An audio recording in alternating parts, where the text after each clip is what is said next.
After the American Civil War, the country entered a period known as Reconstruction, during which it set about reintegrating the Confederate States and nearly 4 million newly freed enslaved people.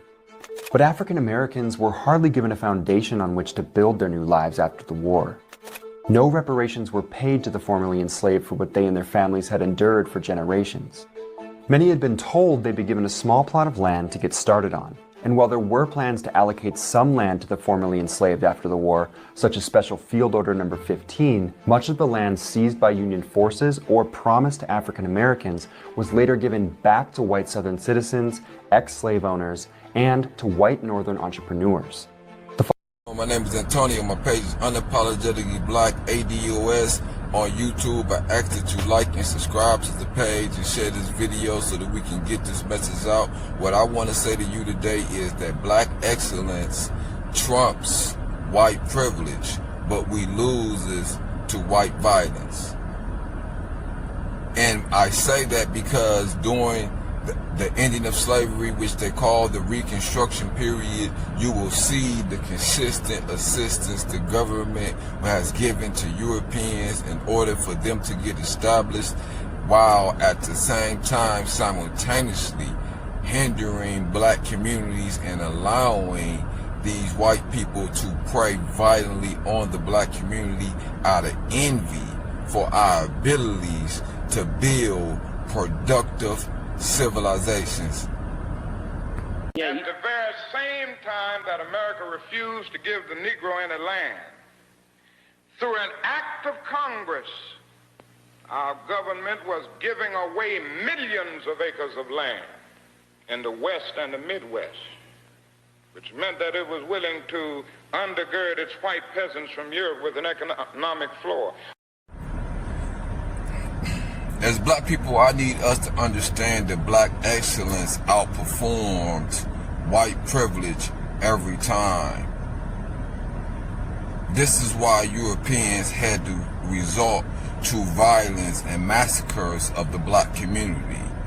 You can tell the assistance during the Reconstruction period that white communities received versus the black communities. They created a temporary little shanty town, and it consisted of tents and shacks, and this is where they put the former slaves. But not only did they give the land, they built land-grant colleges with government money to teach them how to farm. Not only that, they provided county agents to further their expertise in farming. Not only that, they provided low interest rates in order that they could mechanize their farm. You won't see is that type of investment in none of the black communities that was built during Reconstruction period from the government. You will not see any support from the government. You will see black people turning within their own selves, using their own skills and ability and resources in order to build vibrant, strong communities without government assistance. Blissville basically became the core for the early black commercial district. It was established really just west of where Mount Holly Cemetery is, right in close proximity to 9th Street. A lot of things that are necessary to grow an economy and grow a community were not really available to black people at that time, just post-Reconstruction. And the way that it was provided by was the formation of fraternal organizations. They existed because black people couldn't expect to be admitted into predominantly white fraternal organizations. And so what's happening on 9th Street is happening in black communities all over the country. They're forming mutual aid kinds of societies to help each other out in difficult times. Not only that, today many of these people are receiving millions of dollars in federal subsidies not to farm, and they are the very people telling the black man that he ought to lift himself by his own bootstraps. And this is what we are faced with, and this is the reality. Now, when we come to Washington in this campaign, we're coming to get our check. When the truth of the matter is, when left alone, because after the Civil War, you had Northern troops in the South protecting the blacks from the violence of the white Southerners, we was able to prosper until they removed the troops from the South 13 years after that. That is called the Reconstruction period. In this part of history, white people do whatever in their power to hide from you because they don't want you to understand that you have the ability to change your condition. And when you change your condition, they react with violence. For the first time in the history of Arkansas, we had a new kind of type of African American living here, a black urban middle class. You know, you're talking about people who understand very well that they have to be self-sufficient, that they have to be self-contained. We're also talking about people who are very intelligent. They understand well the times in which they live and the things that they need to do in order to survive. And also, when we're talking about people who may have been formerly enslaved, that doesn't mean everybody was in the field picking cotton. Some of these people had skills. The 1870s and 1880s, businesses were being established, especially from Broadway, which was kind of anchored the east end of the West 9th Street Business District, all the way down to Ringo Street. And in that kind of 6-block area, majority were operated by African Americans. Let's understand, that's not a fluke. That's not what happened in Arkansas immediately after slavery. How black people progressed when left at peace is not a fluke. We can do it. I can show you again, Wilmington, North Carolina.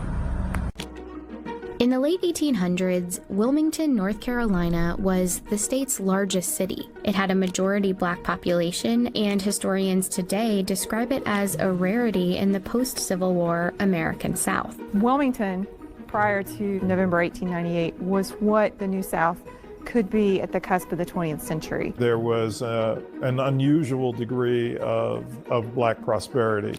In Wilmington, there were successful black entrepreneurs, doctors, teachers, but also black elected officials.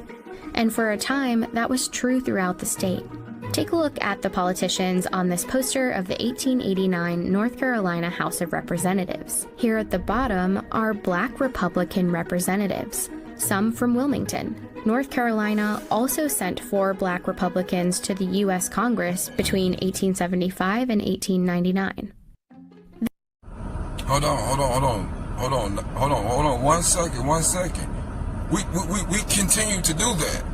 We continue to build prosperous communities without government assistance that the white people had, and in spite of their racial discrimination, in spite of the obstacles they placed in front of us, in spite of all the discrimination, we continue to build cities and civilizations within America that white people envied with their white privilege. Oklahoma had 45 black towns and municipalities. It was capital of black self-determination. Black people, I liken it to a city within a city. Greenwood itself is an area of nearly 40 square blocks with individual neighborhoods, individual churches that have their own parishes. About 40 to 45 blocks of a residential community with a business district. Greenwood community was staked out by a fellow named O.W. Gurley, who really is the father of the Greenwood district and established the first business there in 1906. Gurley was a very community-focused, visionary leader who saw in Greenwood, the promise of creating a community where black people could flourish. O.W. Gurley and J.B. Stratford, they worked together and they had a specific intent to make African Americans wealthy, landowners, entrepreneurs. They both knew what the state of Oklahoma was offering. They knew that they needed to be very intentful in creating Greenwood. This is why King had to realize that integration was a burning building, because we are a separate nation than them, and we have always been treated as a separate nation than them. And when we functioned as a separate nation from them, we was able to prosper. The difference is this time we must be fully aware of our defense. Were members of a Black community who were showing Black people that a new world was possible. They were a sign and a symbol to Black communities about all of the wonderful things that we could be. You have all sorts of businesses in Greenwood. You have everything from funeral parlors to theaters, hotel. There's a public library, a Black library. There are chili houses, cafes, restaurants. There's just everything there. There were a dozen surgeons and doctors. There were several lawyers. There was a Black-owned photography studio. There are Black working people. They're not working necessarily in oil, but they're working in all sorts of businesses that are supporting the oil boom. Greenwood was a community of necessity. It was a segregated enclave. Black folks couldn't ply their trades or purchase goods and services in the larger white community.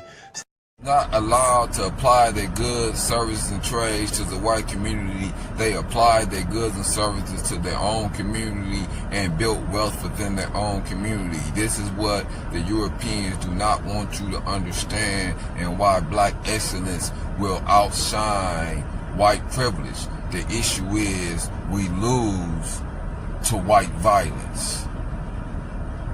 And currently, Black America has remained in submission from white violence of the Red Summer of 1919 and has failed to gain the courage to lift themselves up and fight against their oppressors.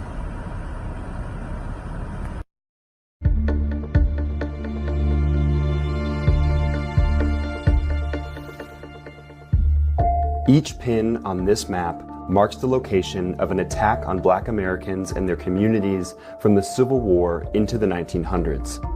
It's no accident you're unlikely to find many of these in American history textbooks. There's been a concerted effort to whitewash and cover many of them up.